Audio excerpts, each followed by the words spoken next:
खरं म्हणजे परमेश्वरच सगळं आपल्याला देतो, त्याला आपण काय द्यायचं.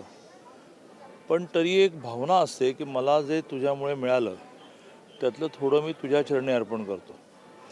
आणि मूळ तर कल्पना अशी आहे की मला जे वर्षभर मिळालं त्याचं तुझ्या चरणी अर्पण करतो, ते सामाजिक कामासाठी खर्च व्हावं.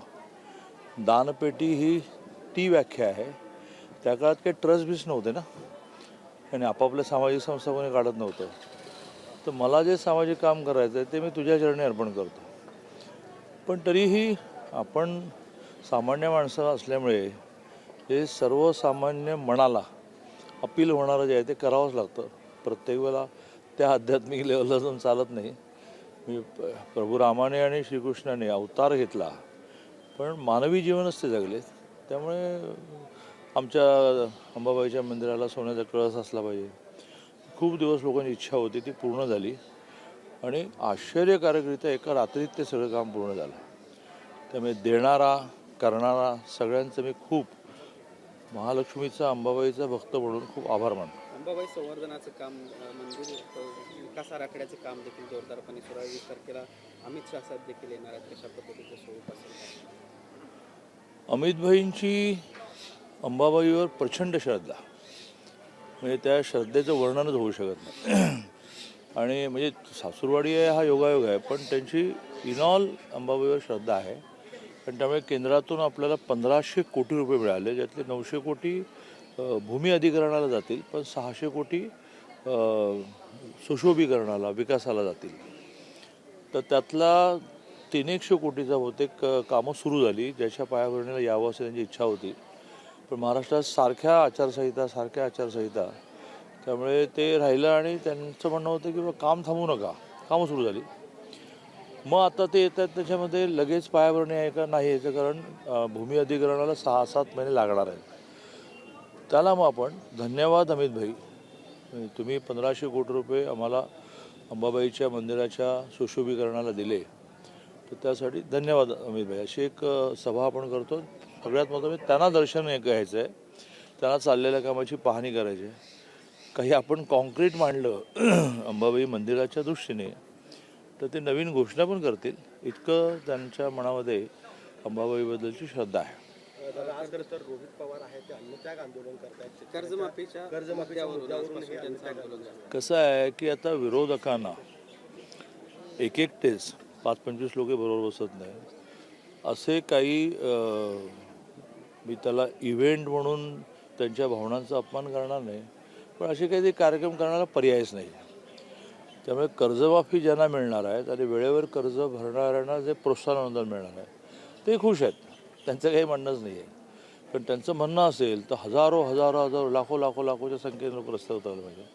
पण अतिशय क्लिअर कर्जमाफी आहे की जी 2 लाखापर्यंत कर्ज असणाऱ्या सगळ्यांना मिळणार आहे, आणि प्रोत्साहन अनुदान 50,000 मिळणार आहे. आता याचे डिटेलिंग जे असतं, असं करून चालतं का की त्याला रांगा लावा आणि देत सुटा. आणि त्यामुळे रोहित पवारांना सध्या रोज एक इशू, त्यानिमित्ताने रस्त्यावर येणं, प्रेस पब्लिसिटी, हाच एक उद्योग उरलेला आहे. खरं तर विधान परिषद निवडणुकीतील नाशिकमध्ये महायुतीमध्ये काही बंडखोरी झाली होती, ती काहीतरी संपली ती. शिष्टाई झालेली आहे. संपली. जळगावमध्ये अजून काही नाही, प्रमाणात ती पण संपेल ती पण संपेल. प्रत्येकाचं आपापलं काही म्हणणं असतं, ते म्हणणं वेळेत ऐकून घेतलं गेलं तर प्रश्न संपतात. कधी कधी म्हणणं असणारा जरा जास्तच म्हणणं मांडतो, जास्तच आडमोठी भूमिका घेतो, त्यातूनही प्रश्न ताणला जातो. पण नाशिकचं संपलं, जळगाव ते संपेल. दोन्ही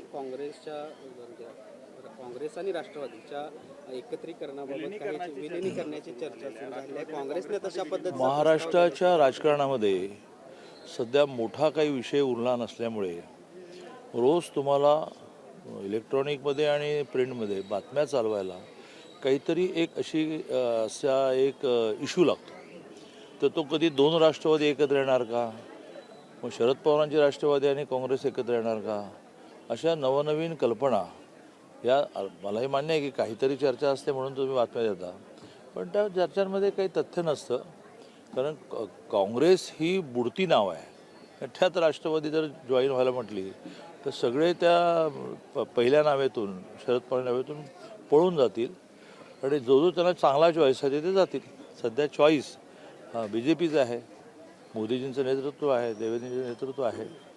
आणि त्यामुळे आगामी 20-25 वर्ष ग्रामपंचायत ते लोकसभा फार काही प्रॉब्लेम दिसत नाही लोकांना.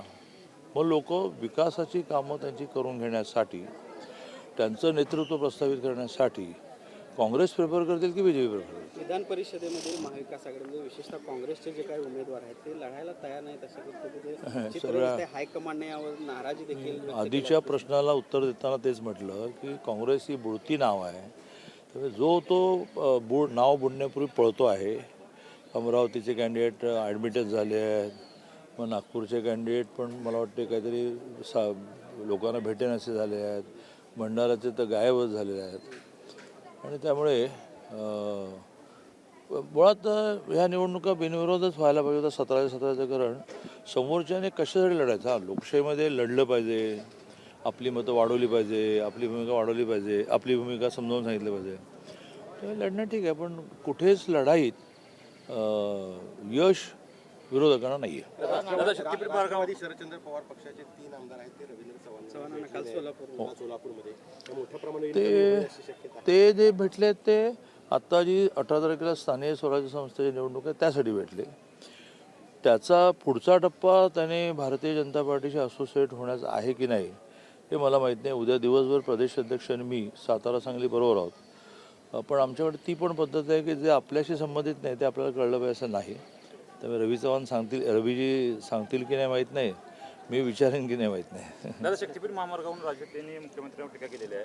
देवेंद्र फडणवीसांना मुख्यमंत्री व्हायचं असलं तर होऊन दे, मात्र शेतकऱ्यांचं वाटोळ करायला नको. अडाणींच्या मागून शेतकऱ्यांचं वाटोळ करून कुठे दरवेळेला अडाणी आणता? हा शेवटी शक्तीपीठाचा अर्थ काय? तर ह्या महाराष्ट्रातली सगळी तीर्थक्षेत्र, जी देवस्थानं ही शक्ती देतात माणसाला, म्हणजे आमची अंबाबाई आहे.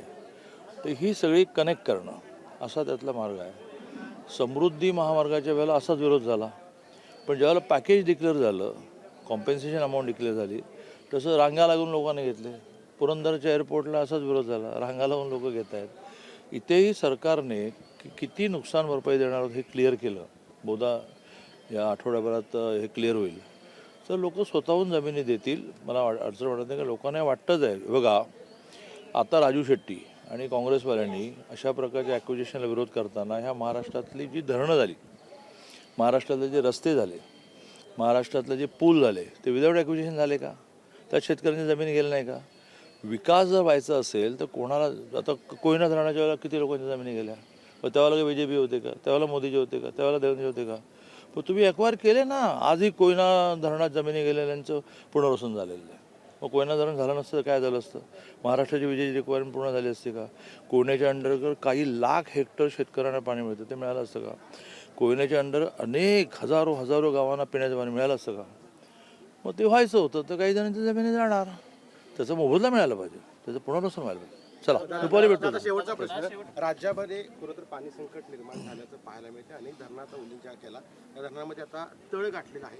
कोल्हापूरचंही थेट पाईप पाण्याची योजना आहे ती बंद झालेली आहे. त्यामुळे खूप मोठं राज्यावरती आणि कोल्हापूरवरती देखील पाणी संकट आल्याचं पाहायला मिळते. काय नेमकं असं आहे की माणसाला सगळ्यावर विजय मिळवता आला, पण निसर्गावर नाही आला बघा. त्यामुळे माणूस रक्त बनवू शकत नाही, माणूस पाणी बनवू शकत नाही, माणूस अवयव पण नाही बनवू शकत. तो दुसऱ्याच्या शरीरातले अवयव तिसऱ्याच्या शरीरात घालतो. तिथे माणसाची आता त्याला त्याच्या पलीकडे परमेश्वर आहे असं म्हणा, निसर्ग आहे असं म्हणा, न कळणारी शक्ती आहे म्हणा, काहीतरी आहे. आणि त्यामुळे पाऊस पडला तर पाणी, पाऊस नाही पडला तर पाण्याचा तुटवडा. तसं यावेळेला जून जुलै कोरडा जाईल असं अनुमान आहे. आणि त्यामुळे आहे ते पाणी किमान पिण्यासाठी शिल्लक ठेवा म्हणून खूप रेशनिंग झालं आहे. ऑगस्टमध्ये अतिवृष्टी असं कळतं, त्याच्यातून आणखीन शेतकऱ्यांचं नुकसान होणार आहे. पण त्या अतिवृष्टीने समजा धरणं भरली तर पाणी मिळेल. अदरवाईज मोठा प्रॉब्लेम पुढच्या वर्षीचा निर्माण झाला आहे की ह्या वर्षी धरणं जर नीट भरली नाही तर पुढच्या वर्षी जानेवारीपासून पाण्याची कपात होईल. त्यामुळे सर्वसामान्य माणसांनी ह्या ज्या सरकार म्हणजे परमेश्वर नाही ना.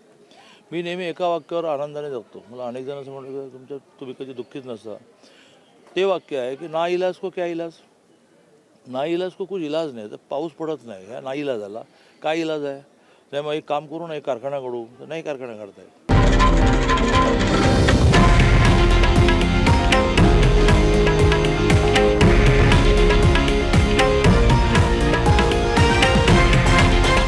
हे आहे देशातील नंबर 1 न्यूज नेटवर्क आणि आपण पाहत आहात TV9 मराठी, एकमेव.